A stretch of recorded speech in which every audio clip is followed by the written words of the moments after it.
Salut tout le monde. Alors, nous allons continuer sur l'implémentation de notre assistant IA. Je vais revenir sur l'architecture globale. Donc, on avait vu en fait les modules euh, de Alfresco. Ensuite, comment implémenter un module MCP serveur qui va interagir avec Elasticsearch Vector Store.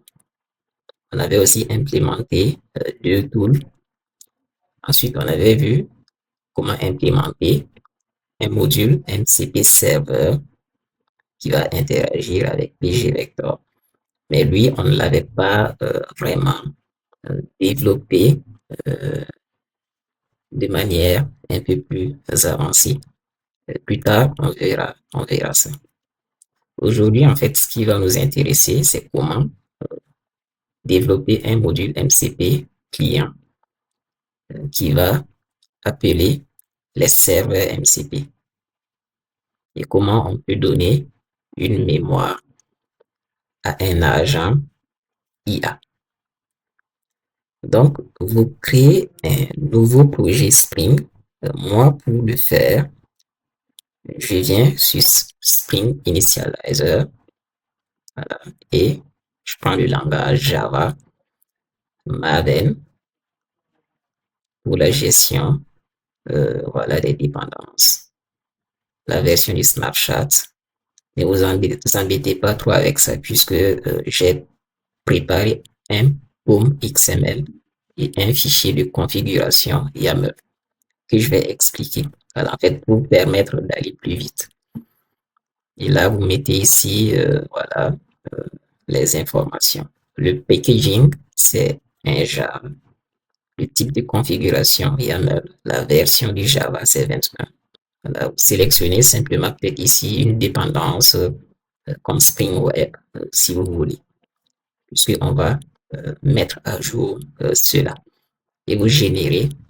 Ensuite, vous ouvrez avec votre IDE. Donc là, voilà le POM XML que j'ai préparé. Donc, je vais expliquer ça rapidement. On va utiliser Spring 4.0. Donc, 4.0.3.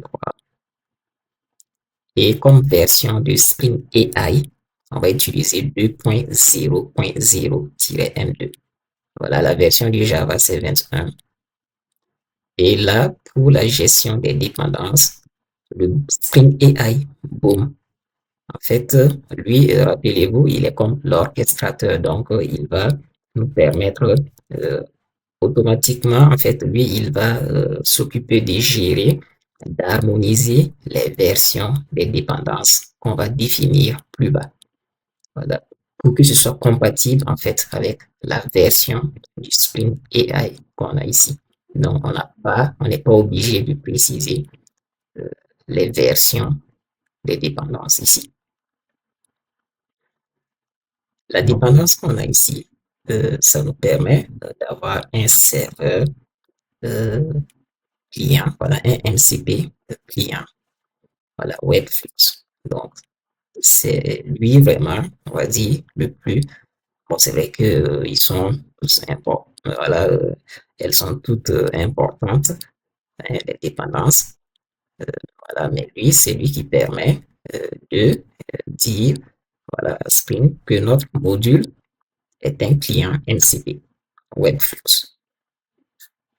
Et là, en fait, c'est pour pouvoir utiliser, pour que notre serveur soit réactif et qu'il puisse utiliser Monoflux. Donc, on utilise la dépendance qu'on a ici. Là, c'est pour pouvoir implémenter une configuration pour la sécurité de Spring. Donc, on utilise Spring Boot Stardust Security. Lui ici, voilà, c'est pour pouvoir utiliser Olama et utiliser notamment hein, les LLM, les modèles de Olama en local. Ça, c'est juste pour, par exemple, utiliser du live reload, par exemple, rafraîchir automatiquement votre navigateur si vous faites des modifications par exemple, une configuration, qu'ils prennent ça en compte. Donc, c'est vraiment pour du développement. En production, voilà, vous n'avez pas, vous n'avez pas ça. Voilà, c'est la dépendance Lombok. C'est ce qui nous permet d'utiliser, par exemple, des annotations comme arrobas, getter, setter et bien d'autres. Mais lui, je pense pas qu'on va l'utiliser ou peut-être si, oui, je pense, oui. Là, en fait, les repositories, ça, c'est là où notre Spring AI va trouver les, les versions, on va dire, quasi stables, hein, voilà, des dépendances. Donc, c'est là-bas il va les trouver. Donc, ça, c'était pour le port XML. Maintenant, le fichier YAML, notre application va tourner sur le port 8083, c'est ce qu'on a défini ici. Et là, le serveur PAM4, si jamais il y a un traitement et dans l'intervalle de 10 minutes, ce n'est pas fini, en fait, il reste ouvert. Si 10 minutes passent, il va faire un timeout. Ici, c'est le nom de l'application Spring qu'on a donné. Alors, ce n'est pas la même chose que le nom du serveur MCP. Là, on a mis pour dire, voilà, notre module, 5 à 5 et en l'espace de 10 minutes, si le traitement n'est pas fini, voilà, quand un traitement est demandé, il génère un timeout. Donc là, on l'a défini comme, on a configuré la 5, avec asynchrone, avec le timeout. Là, on a le AI. Donc, on dit, il va utiliser Olama et il va trouver où notre Olama sur cette adresse.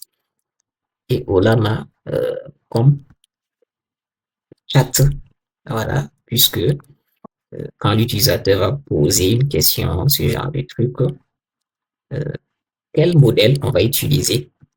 Donc, c'est ce modèle, nous, on voudrait utiliser. Et ce modèle, en réalité, on l'a, je vais dire, installé dans notre Olama en local. Donc, il fait partie de la liste des modèles de nous, notre Olama qui se trouve sur cette adresse. Et là, la température pour dire, quand tu trouves une réponse, on veut la réponse la plus pertinente, la plus proche. Le max token est 8192.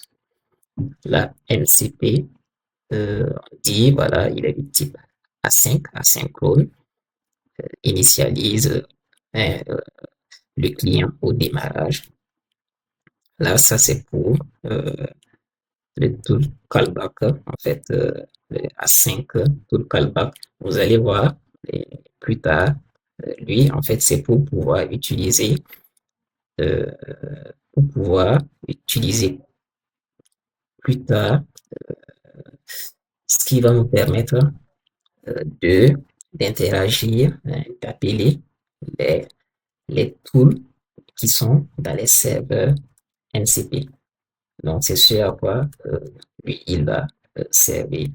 Donc, c'est pour ça, lui, en fait, on l'a mis et on dit, on l'autorise. Voilà, pour pouvoir utiliser le callback.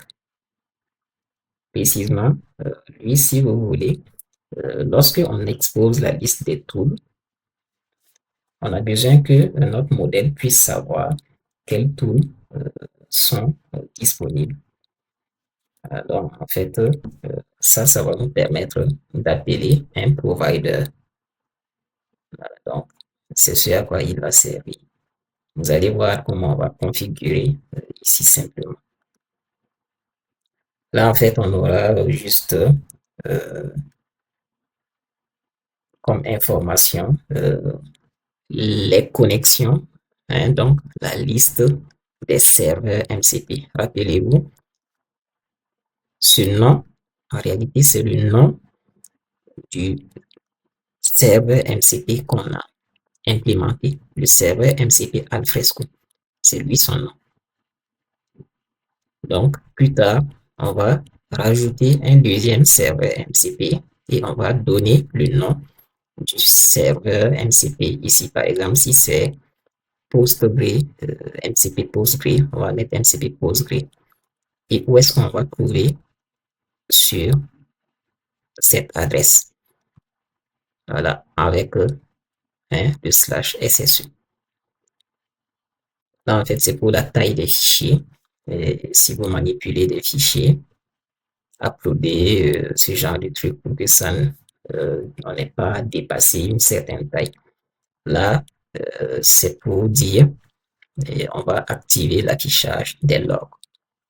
Donc, c'est tout en fait pour ces deux fichiers. Voilà, j'ai essayé d'expliquer vraiment à la limite ligne par ligne. Euh, voilà, pour que vous ayez le plus d'informations. Donc là, ce qu'on va faire, on va voir comment on peut éviter une erreur que j'avais eue. Donc, j'ai dû configurer euh, un peu la sécurité. Voilà, bon, c'est vrai, ce n'est pas conseillé pour le déploiement, en fait, je vais dire la production, la version en production. Donc, ça, c'est vraiment pour le tutoriel. Parce que j'avais une erreur, par exemple, avec Corse Origin, voilà, avec Angular. Certainement, vous avez eu ce genre de truc. Voilà. Et comme c'est juste pour faire une démo, voilà. Donc, quand je faisais mes tests, le back-end bloquait, en fait.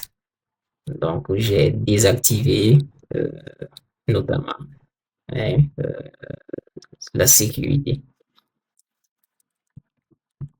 Donc, je vais créer un package et là, je vais créer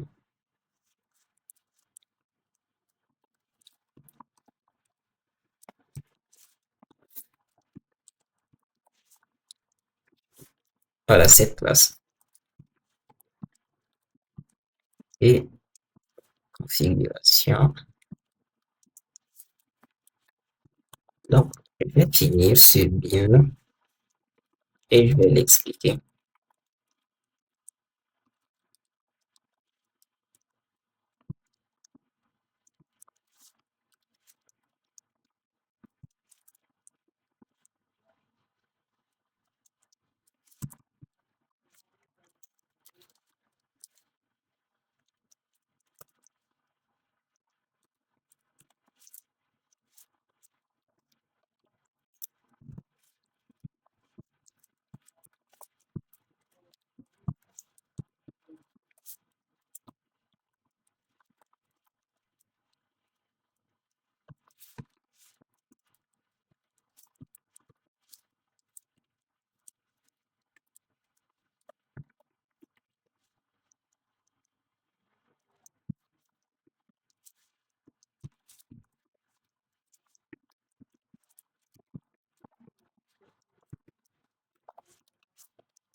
Donc, le dernier bin.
Donc, ça, c'est pour la sécurité. Et ce que vous avez ici, là, ce bin, en fait, au démarrage de l'application, Spring va prendre ça en compte parce que on lui dit que avec ça, c'est une configuration, c'est un paramétrage qu'on a fait. Donc, on va lui dire les requêtes venant d'URL qui ont une base, voilà, HTTP localhost 4200. On veut que tu les autorises. Voilà, donc toutes les méthodes et les entêtes sont autorisées. Voilà, les méthodes comme put, delete, get post, patch. Voilà, donc tu les autorises. Donc, en fait, c'est pour éviter qu'ils bloquent justement les requêtes qui vont venir de notre front-end qui sera lancé sur cette adresse. Maintenant, on appelle la configuration de course ici. Donc, vous voyez en fait, ici, on a désactivé, on va dire, le contrôle du CSRF. Et on lui a dit pour course, tu vas utiliser ça. Et les échanges, si vous voulez, les requêtes qui vont venir de API V1, voilà, on les autorise. On désactive aussi le fait qu'il demande, par exemple, de s'authentifier. Voilà, HTTP et autres basiques, hein, et puis on va désactiver. Et aussi, on n'aura pas à utiliser de login et de mot de passe. Donc, en fait, c'est ce à quoi va servir cette configuration. Donc là, ce qu'on va faire maintenant, on va définir, comme je vous disais, ce qui va permettre à notre module MCP d'interagir avec les serveurs MCP et d'avoir la liste des, des tools qui sont dans ces serveurs MCP. Là, je vais créer une nouvelle classe config. Donc, qu'est-ce que j'ai dit? Je n'ai pas encore.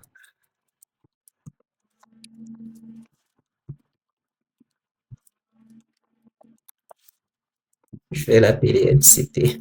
J'ai commencé à mettre. Voilà, donc, vu que c'est une configuration, euh, on veut que Spring au démarrage, ils prennent ça aussi en compte. On met configuration et là on met bin.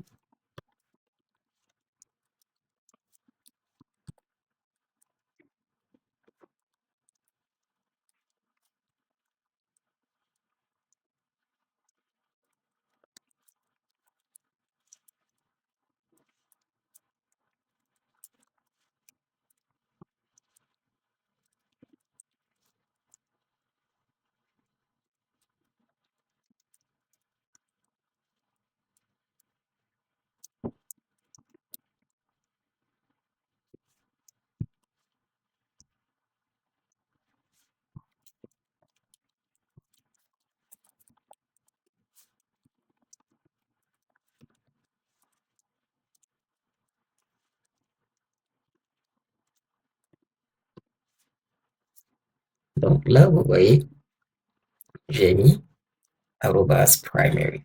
En fait, c'est pour dire si toutefois on avait une autre configuration mais le A5 MCP Tool Callback Provider, en termes de priorité, utilise d'abord celui-là, appelle celui-là. Voilà, donc avant de faire appel aux autres. Donc, lui, il serait prioritaire.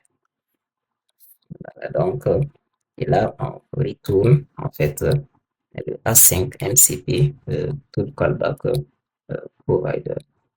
Rappelez-vous, je vous parlais de ce truc ici. Où est-ce qu'il est? Voilà.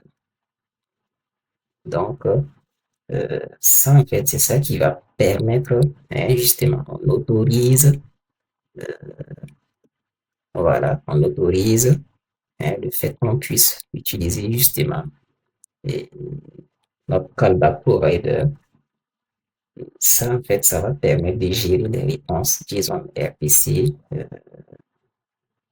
exposer la liste des tools disponibles, puisqu'on a un agent IA. Voilà, on utilise un LLM. L'agent IA utilise le LLM, mais on a besoin d'appeler des tools et il y a des requêtes JSON RPC. Donc, lui, en fait, il va permettre justement d'exposer la liste des tools voilà, qui seraient disponibles et qui seraient, voilà, je vais dire, les tools qui sont disponibles à notre modèle. Donc, ça, en fait, c'est voilà, la configuration dont on a besoin.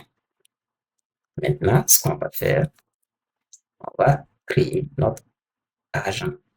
Là, je vais créer un package et puis euh, il va contenir notre, on va définir notre agent IA qui va prendre la requête, si vous voulez, lorsqu'on pose une question, le contrôleur qu'on va implémenter plus tard, il va appeler cet agent IA. Et l'agent IA, selon des instructions, il va traiter la demande et renvoyer la réponse. Donc, en fait, c'est ce qu'on va implémenter à l'instant. Voilà, donc, notre agent, on va créer le package, on va l'appeler agent. Là, je vais dire,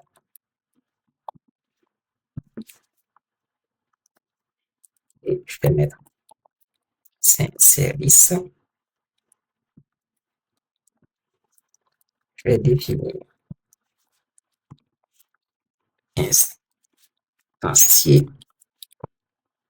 Bon, instancier, on va juste ces 4 clients, je cherche.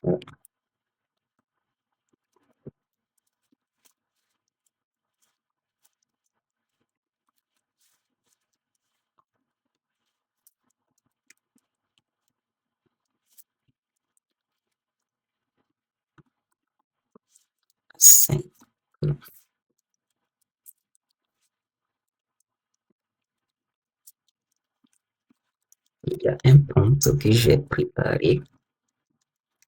Il est un tout petit peu long.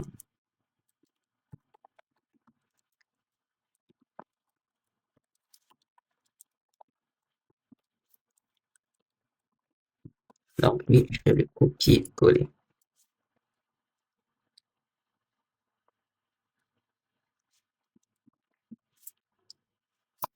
Là, ici, je les ai juste définis. Voilà. Et vu qu'ils sont final, il se plaint, en fait, parce qu'ils ne sont pas initialisés. Donc, on va initialiser dans notre constructeur ces, ces variables. Par contre, lui, le prompt, je vais le copier et le coller. Voilà, c'est juste un prompt des instructions que notre agent IA, on va lui demander de suivre. Donc, je mets juste en pause. Donc, je viens de copier et de coller le prompt. C'est ce qu'on va utiliser.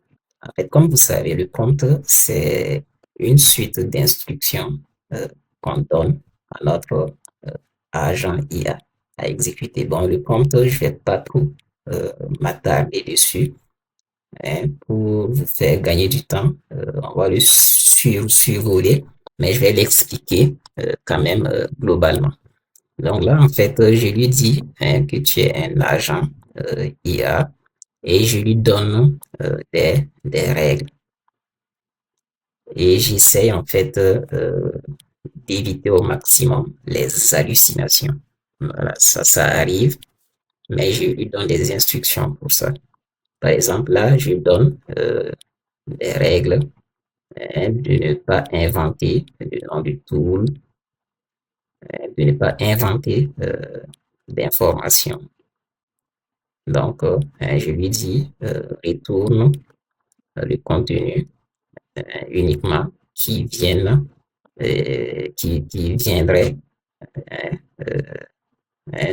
d'un tool.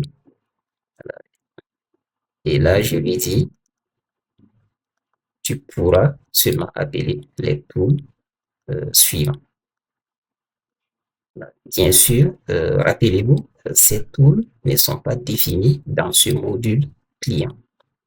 Par contre, notre module client va appeler un serveur ou plusieurs serveurs MCP et dans un des serveurs MCP, on a un tool qui a ce nom ou bien ce nom. Donc, on peut en rajouter. Et là, je lui donne en fait d'autres instructions. Voilà, des règles. Et là, par exemple, je lui dis, si la question contient des mots tels que alfresco MCP, c'est surtout autrement, c'est ça. Voilà, donc c'est en gros vraiment les instructions que je donne. Et ça, c'est le prompt que notre agent IA va suivre. Et on lui dit, retourne euh, la réponse sous cette forme. Puisque au front-end, qu'est-ce qu'on veut? On veut que on puisse avoir, si toutefois il y a euh, des documents, des références à des images ici, alors on puisse avoir ça. Donc ça, en fait, ici, j'ai oublié. Euh, je lui dis en fait, si tu récupères des informations qui sont insuffisantes, tu retournes simplement cette forme. Donc là, par contre, si tu trouves tout ce qu'il faut, voilà, tu as traité, on veut que tu retournes voilà, sous cette forme la réponse, donc au front-end. Et dans la réponse, si tu trouves quelque chose de ce genre, on veut que tu le transformes voilà, en ça.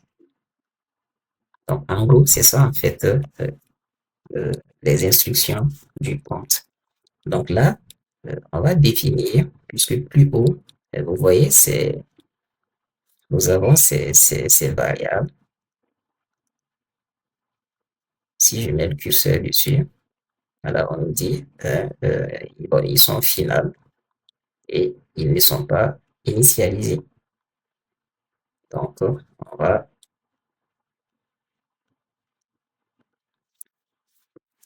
gérer ça avec notre, ce que je dis, il est en majuscule.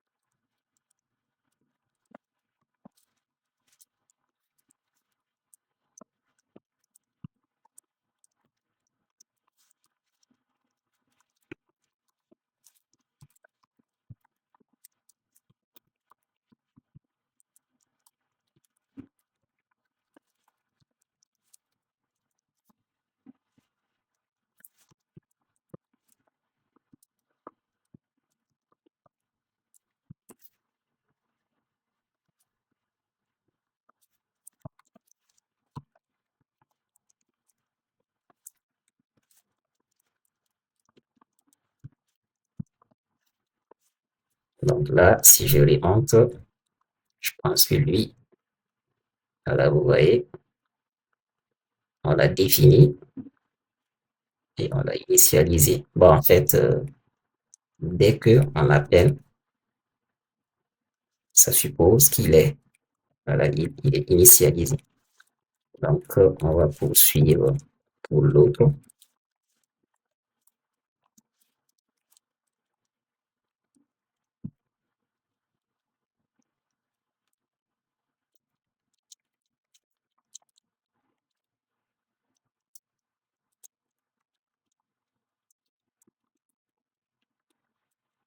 Voilà, j'ai oublié un point qui traîne ici. Ce n'est même pas, je cherche en fait, voilà, c'est default system. On va appeler,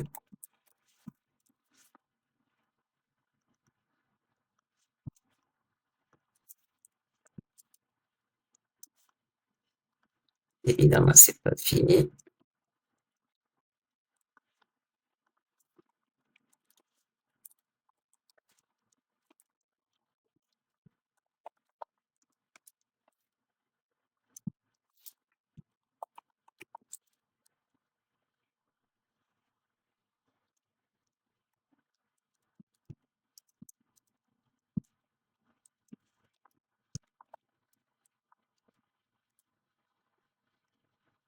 Windows chat.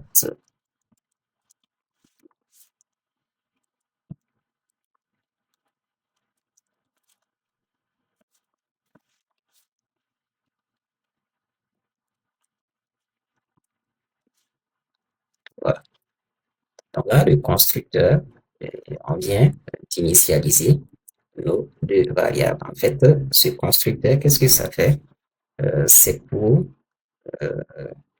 que notre agent IA puisse avoir la, la liste des tools et que notre agent ait une mémoire. Vous voyez ici, il va garder en mémoire les 20 conversations passées. Donc, voilà comment on lui donne une mémoire. Et on lui dit, par défaut, utilise le prompt qu'on a défini plus haut. Donc, c'est ce à quoi notre constructeur, voilà, il va servir. Maintenant, vu que notre agent IA a besoin des tools, les tools viennent des serveurs MCP et non du client MCP. Voilà, le module qu'on a ici. Lui, c'est un client. Donc, on voudrait s'assurer que, vu que lui, il dépend des serveurs MCP, voilà, des tools qui y sont implémentés, pour éviter des erreurs, on va faire en sorte que notre module, son démarrage n'est complet que quand on a checké, hein, voilà, que quand les serveurs MCP sont aussi voilà, disponibles et les tools sont, voilà, sont prêts. De sorte que quand lui il va démarrer, il va pouvoir faire appel à eux. Donc, comment faire ça voilà, pour éviter des erreurs? On va utiliser post construct. Bon, on va lui donner juste un wait for MCP. Vous lui donnez le nom que vous voulez.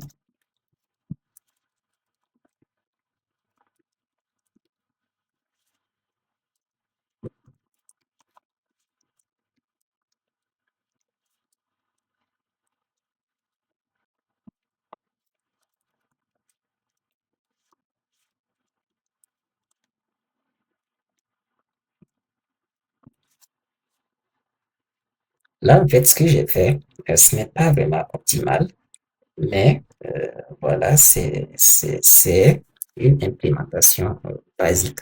Voilà, donc il faudrait l'améliorer parce que là, je bloque euh, le client. Pourtant, notre application quand même est asynchrone.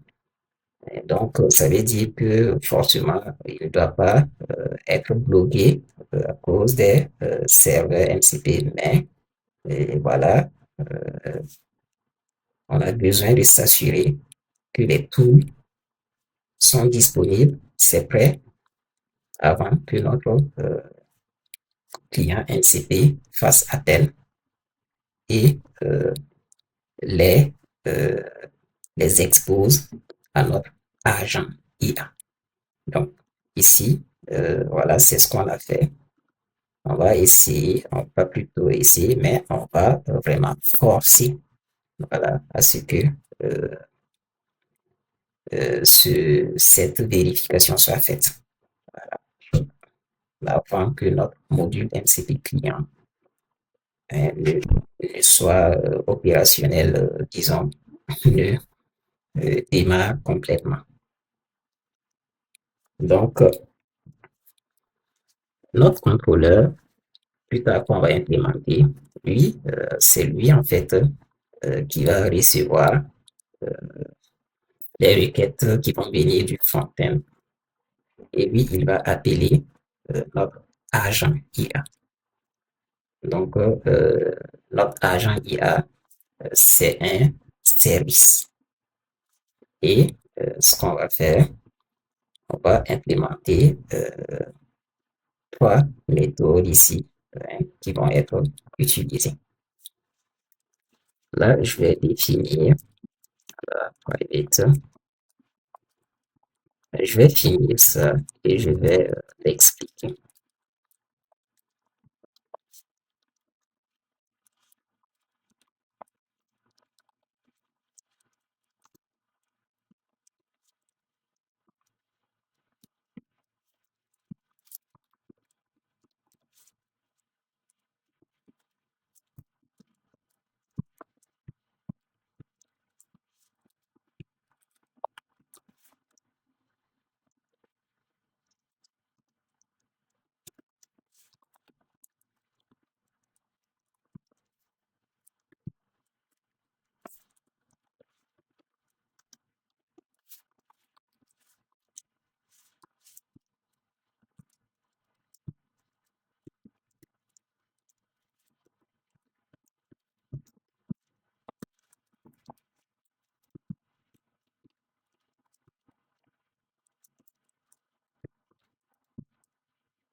Donc là, je vais chercher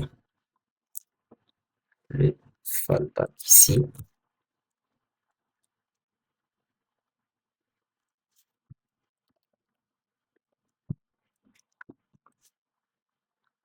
Donc déjà, ces deux méthodes, en fait, qu'est-ce que vous avez?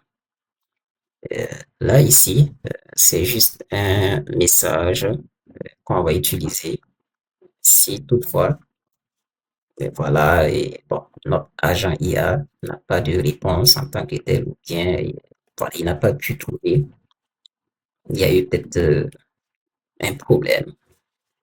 Et au lieu d'envoyer peut-être n'importe quoi, donc par défaut, on va renvoyer ça. Lui, en fait, c'est quoi? J'ai oublié. En fait, en paramètre, il va prendre une chaîne de caractères. Imaginez que ce soit euh, la question que l'utilisateur a posée. Donc, il le met en minuscule et il va voir est-ce que la question contient Alfresco, MCP, ou bien en fait, il va chercher des termes. Euh, c'est pour permettre en fait, imaginez si vous avez, je ne sais pas, vous avez 5 serveurs MCP et vous avez peut-être dans chaque serveur MCP, hein, vous avez, disons, 4 tools. Voilà, donc vous avez 5 serveurs MCP et dans chaque serveur, vous avez 4 tools. Donc là, vous allez avoir 20 tools.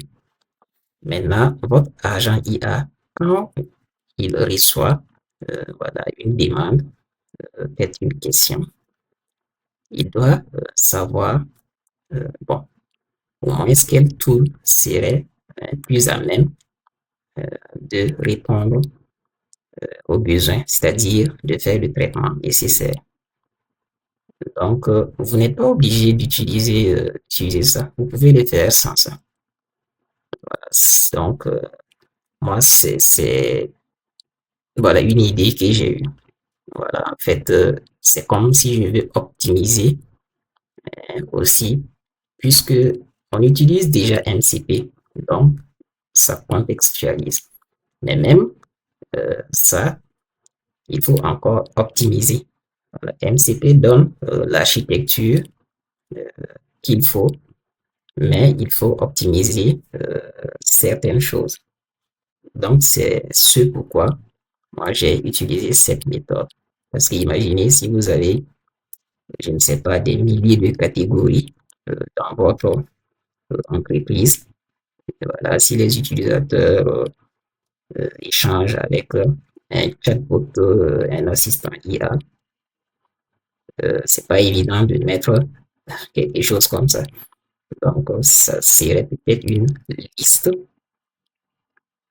ou bien, je sais pas, vous allez appeler une requête qui va retourner la liste des catégories qui sont là et voir en fonction de tel ou tel terme, s'il y a ce mot, je voudrais qu'on retourne. À la limite même, peut-être ici, ça ne sera pas seulement un seul nom de tout, peut-être une liste de noms de tout. Voilà, donc vous voyez, on, ça, on peut l'améliorer. Voilà, donc ça, c'est vraiment un exemple vraiment simple que j'ai fait ici. Donc là, on va implémenter la méthode qui va faire appel à ces deux méthodes. Donc lui, il est public. Il va retourner un mono string.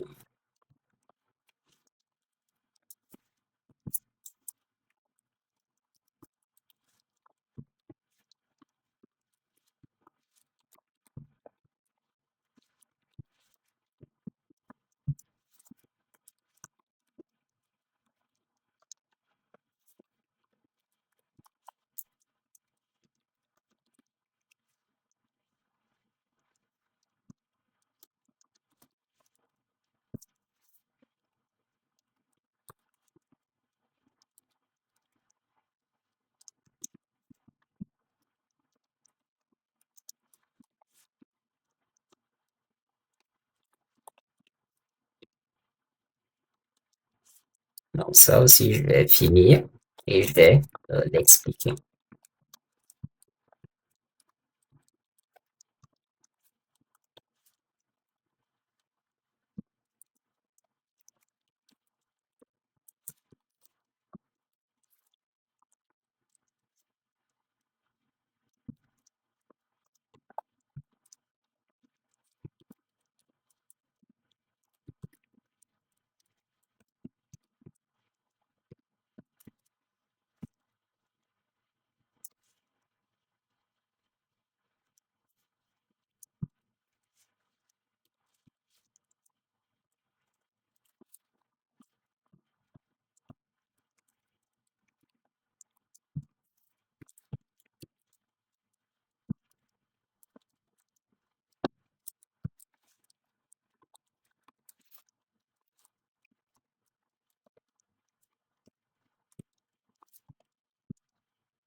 Voilà, donc ça, c'est ce qui va être appelé en fait au niveau du front-end en paramètre. Il va récupérer une chaîne de caractères. Il vérifie, voilà, si c'est pas nul ou bien si c'est pas vide. Sinon, il va retourner ça. Sinon, si c'est bon, il va supprimer les espaces au début et à la fin. Et on passe maintenant à Select Tool. Select Tool, en fait, voilà, lui, il va voir est-ce qu'il contient euh, voilà, ce mot ou bien ce mot. Et en fonction de ça, il va retourner soit ça, voilà, soit ça. Donc ça, ça va contenir le nom d'un tool. Et maintenant, on prépare une requête JSON RPC. Et lui, en fait, une fois il est préparé, on va le passer ici au client. Voilà. Et là, en fait, notre client, dans la liste des tools euh, que le client a, on lui dit de prendre le premier. Donc, il va prendre le premier. En fait, ça, ce n'est pas une manière optimale de faire, puisque on peut avoir besoin d'utiliser plus d'un nombre de tools, en fait. Voilà, parce que l'agent IA, euh, il fonctionne lui-même, voilà, de base comme cela. Il peut appeler un tool, sinon même plusieurs tools, s'il juge nécessaire qu'il a besoin d'exploiter, voilà, des informations et qu'un seul tool ne peut pas euh, procurer. Mais là, vous voyez que moi, en fait, on va pas dire je le bloque en tant que tel, voilà, mais je le contrains à utiliser le tool qui est dans le premier tool qui est dans la liste des tools qu'il va avoir en quelque sorte dans sa mémoire. Voilà, sinon les tools disponibles. Donc ça, c'est pas vraiment optimal. Vous allez voir, on a besoin plus tard de faire appel aussi à deux serveurs MCP. Donc, ce n'est pas vraiment intéressant. Donc, on va voir aussi comment appeler. Bon, disons, ne pas le limiter à un seul tool. Ensuite, il vérifie voilà, si le résultat c'est pas bon. Il va envoyer un message fallback. Et c'est ça qu'il va envoyer au front-end. Donc, sinon, on vient ici, on recherche, on récupère la réponse et on va envoyer son contenu. Voilà. Donc, sinon, on fait on envoie le message de fallback. Lui, ici, on l'utilise parce que on a mis point bloc là.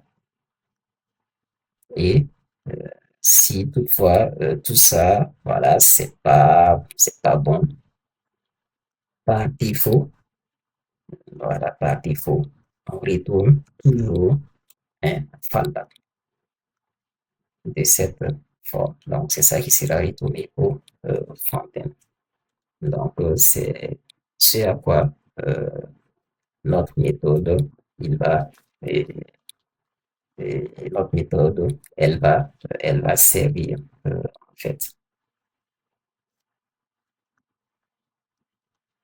Donc, maintenant, ce qu'on va faire, on va implémenter la, le contrôleur voilà, qui va faire appel à notre agent IA. Je vais créer un package. Bon, je vais juste l'appeler comme ça. Et je vais créer la classe. Je vais l'appeler simplement. Donc, c'est un REST contrôleur. Là, on va définir en fait l'URL que le front-end va appeler.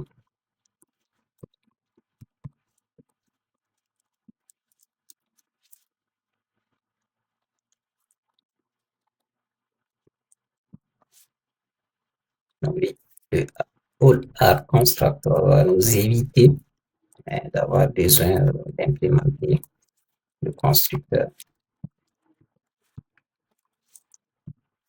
Puisque là, on est en train de définir voilà, ces variables.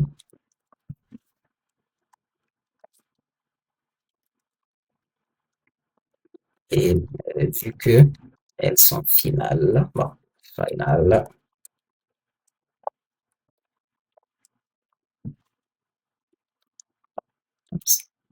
voilà.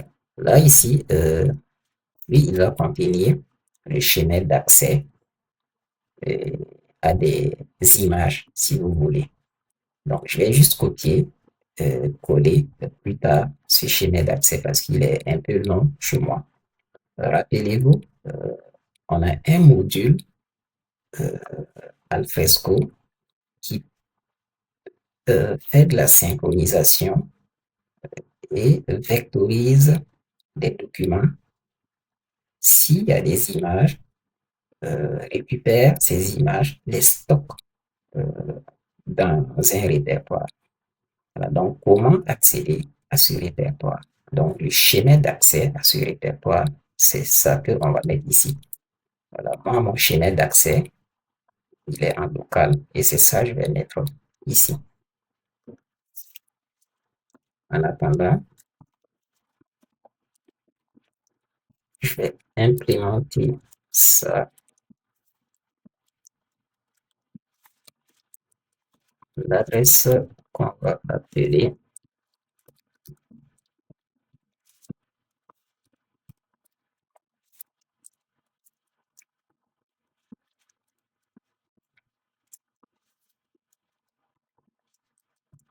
Je vais implémenter et je vais expliquer aussi.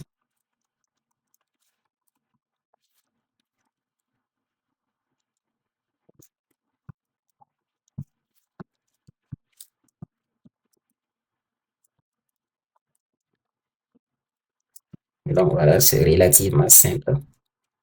Donc en réalité, le front-end, il va appeler notre back-end voilà, sur l'adresse ici, à qui il y avait un chat/question. Et en fait, c'est un request par. Et on va passer ce, voilà, la valeur à notre agent IA qu'on vient d'implémenter.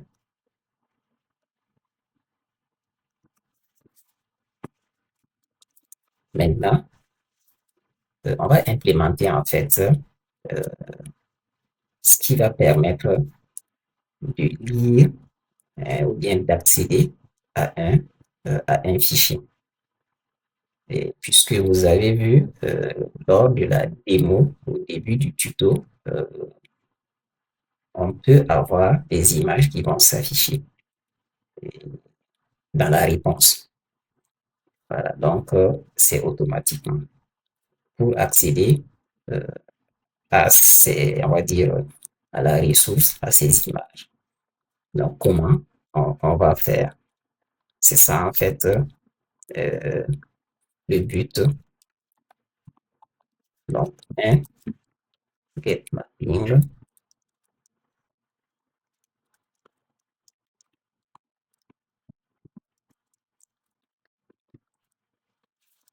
Et lui, ça va être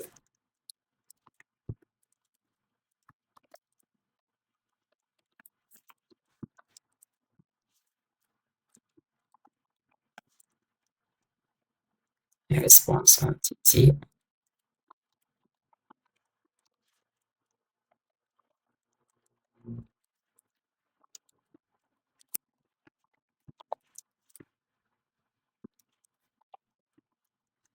C'est pas variable.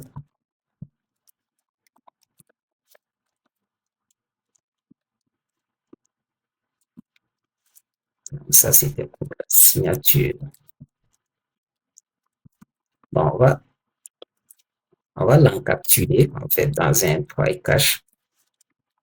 Et puis, c'est pour accéder à des ressources, par exemple, si l'URL est mal formée, on va essayer de gérer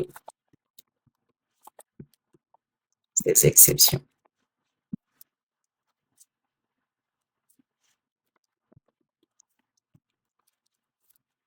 Donc là, lui, on va dire response entity status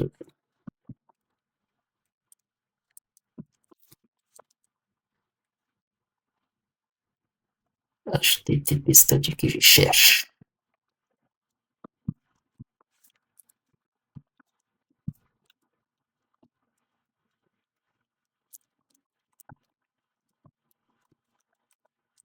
Response entity that request.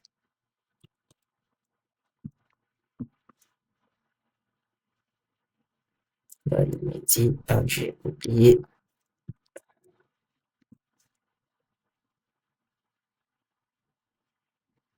Ouais, never phone. Ok, effectivement.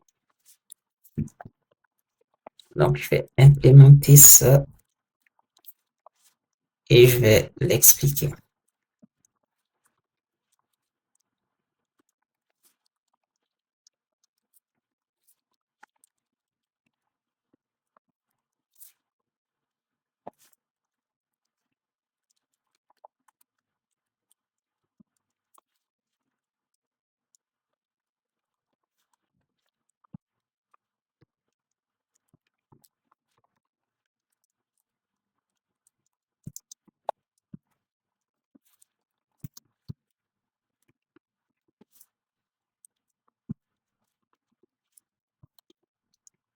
Qu'est-ce qu'il me Ok, continue à fichier.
MediaTek.parse, je ne vois pas. Ah, il est là.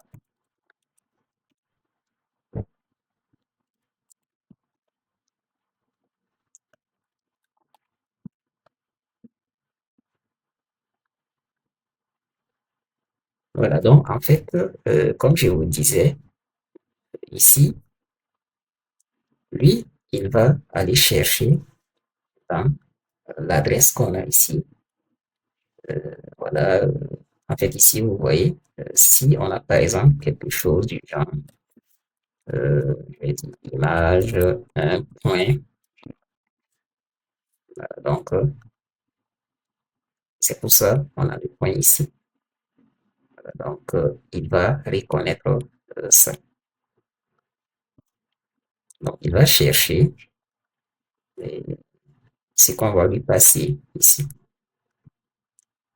Et maintenant, la ressource, il va le convertir en ressource Spring.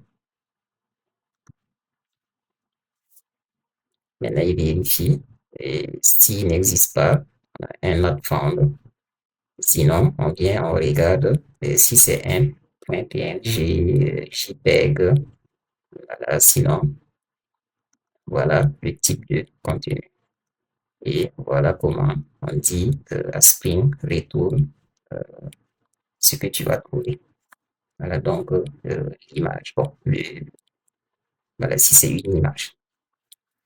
Voilà, sinon, bah, s'il y a une exception euh, de, du type malform URL exception, tu fais un bad request. Sinon, un internal server error. Donc, en fait, je crois que c'est tout pour notre module MCP client. Pour le moment, on ne va pas le démarrer. Parce que rappelez-vous, si on le démarre, mais je vais le lancer en expliquant. Si on le démarre, selon notre configuration, on a dit il a besoin de s'assurer que les serveurs MCP euh, sont prêts, que les tools sont accessibles. Voilà, les tools sont prêts avant que notre module MCP client, lui, à son tour, démarre complètement. Voilà. Donc, vous voyez l'erreur. Il va chercher et il ne trouve pas. Donc, c'est pour ça qu'il nous met l'erreur ici. Donc, c'est tout pour le module MCP client. Et prochainement, on va, ce qui reste, c'est le front-end avec Angular. Et on va aussi implémenter plus le tool qu'on avait juste créé dans notre module MCP PostgreSQL. Voilà. Pour le module MCP, en fait, Alfresco, lui, je pense que c'est bon. Mais de toute façon, s'il y a lieu de mettre à jour, on va le faire ensemble. Donc, prochainement, on va voir le front-end Angular et aussi comment on peut améliorer comment on dit ça, le module MCP PostgreSQL pour faire, par exemple, une requête qui va aller chercher dans la base de données euh, PGVector. Donc, n'hésitez pas à laisser des commentaires et voilà, s'il y a des points qui sont pas clairs. Et comme je vous ai dit, vous pouvez améliorer. Et vous avez vu, il y a des points vraiment j'ai souligné. C'est parce que c'est pour le tuto, pour la démonstration. Et il y a des points qui sont pas vraiment, ce n'est pas assez optimal et tout ça. Donc, il faut améliorer. Donc, merci à vous et à très bientôt pour la prochaine fois.